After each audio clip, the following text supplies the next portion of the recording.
Hey everyone, Misha here, and today I am going to share with you how to tell, or one of the ways you can tell, when you are in an area that has been sprayed with either pesticides or more likely herbicides. Now, before we get started, I want to make something really very clear. This is not me sharing my opinions on whether or not I think this is okay. One of the things that herbalists have to understand, especially if you are wildcrafting, is that a lot of land managers feel that it is completely appropriate to spray herbicides on exotic invasive plants. This is done for a number of reasons, but one of the main reasons is because exotic invasives, so plants that are not native to the area, so like here in Florida, we have a lot of them, are considered to be very aggressive. And in terms of their value for the environment, they are not considered as good, I don't really have a better word, but they're not really considered as desirable as some of the other native plants that have that are considered to have a bigger role to play in the ecosystem. So for instance, some of our non-native invasives are invasive and they'll take over a whole area. So in a lot of natural areas, you might find that there are patches that are sprayed to get rid of those exotic invasives. In some natural areas, they also will spray some of the natives that are considered weeds. So it really depends on what the land management plan is for the area. But I'm sharing this with you because I know a lot of people want to go out and wildcraft, and I know that there are some areas in different states where that is totally okay. So that's the other point I want to make before we get rocking and rolling. You really need to make sure that wherever you're going, it is okay to collect. Different preserves and different parks have very specific rules about collecting. Some, it's totally okay. Others, you need a permit. Others, it is not okay. So please make sure that you check in with your local rules and regulations before you do any collecting at all. Clearly, I am in a site right now that is really close to a road, and this is a site where actually collecting is not permitted. So I'm not going to do any collecting, but I am going to show you some examples of how I can tell that herbicides were actually used pretty recently here in this site.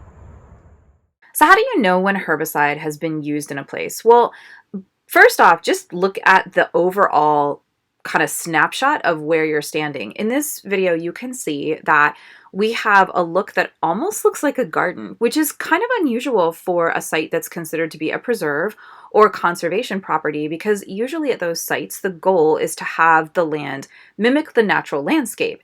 And in this particular site, that does happen, but the land managers do have a tendency to actively select for plants that they feel have greater value than others.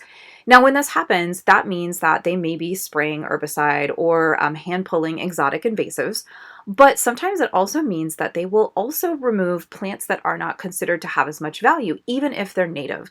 So sometimes when you go into these areas, if you see places where there are like wood chips or any kind of ground cover that's not necessarily naturally there, that can often be a good clue that there may be herbicide use. Not always, but it's generally a good idea that if you see that, to kind of start looking around to see if you see any other clues. In this area, you can also see that the plantings are kind of clumped. It looks a lot like a garden. It doesn't look like the plants are really growing wildly. They're all very intentionally placed, and it is beautiful. But when you see a piece of property that is like that, where it really looks like somebody has been maintaining it on the regular, oftentimes that is a place where herbicides are being used, because that is a really great way to keep everything looking lovely and really maintain control of the land. And after looking at those spaces where we have clumps of plants, if you look closely, you can see that there are some brown ones. Now, sometimes that is actually normal. We do have plants that die off, of course, and you can see in some of the plants here, we have our beach sunflower or our dune sunflower, and that does get a little crispy in the summertime. So it's not unusual for there to be some brownness going on there. But in this case, you can see actual giant places where there are just, it looks like it's been sprayed, quite frankly. And here's a good example. This plant has absolutely not made it. And sometimes too, you can see that there's other pieces of it that are alive, but if you look at the base of the plant or if you look around it, you can see that areas have definitely been sprayed. And here's that beach sunflower, the brighter green. You can see the brown in there. Sometimes that's killed from overspray when something is sprayed and it kind of goes all over the place. Or sometimes it's just the die off of the plant. And in this case with the beach sunflower, it is just it's just kind of died off from the summer. But if you look, you can see other darker patches where things have very deliberately been spot treated. Also, sometimes when you're walking along a trail, you can see that there are plants along the side of the trail that have been just completely look like they're dead. This is really important to notice because this means that the land managers have been able to just walk along the trail and spot treat stuff as they go. So if you're walking along, especially on the edges of the trail, and you see multiple clumps of plants that are dead, like you can see this here, or if you see the same plant over and over that looks like it's dead, that is a really good indicator that that there has been some spray going on, especially if those plants are exotic invasives. Another good clue that spraying has happened is sometimes you can see almost like little patches of color. So you can see here there's this almost bright blue-green color, and it's definitely on some plants that look dead. But sometimes you can also find it in other patches. So you might find it on the trail, or you might find it just kind of off to the side.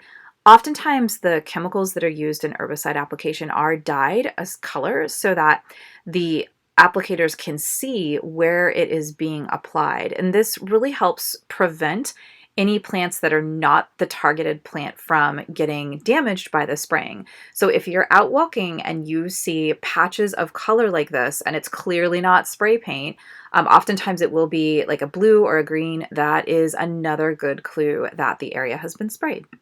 And if you're ever not sure if it's a natural color or not, what I like to do is look for other things that I know should not be that color to verify that it is indeed something that is not part of nature. So in this little photo, you can see that there's oak leaves here and also a lichen that should not be that color, and that is a pretty good clue that this is something that has been added to the system. And finally, another great way to be able to tell if an area is sprayed is knowing the local exotic invasives. You don't have to know all of them, but just knowing a few that the land managers will often spray for, like this Caesar weed, and just keeping an eye out and seeing if you see any of them. I've definitely walked into places where I've seen entire patches of Caesar weed that are dead, and because I know that they get sprayed for that, I'm able to look for some of these other clues and verify, oh, yep, that has definitely been sprayed.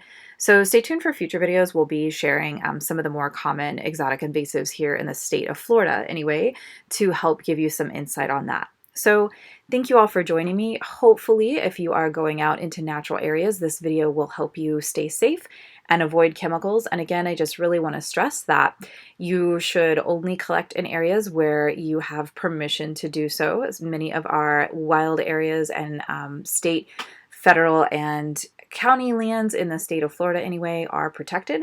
So always be sure that you do have permission before you go out collecting. Thanks, and I'll see you next time.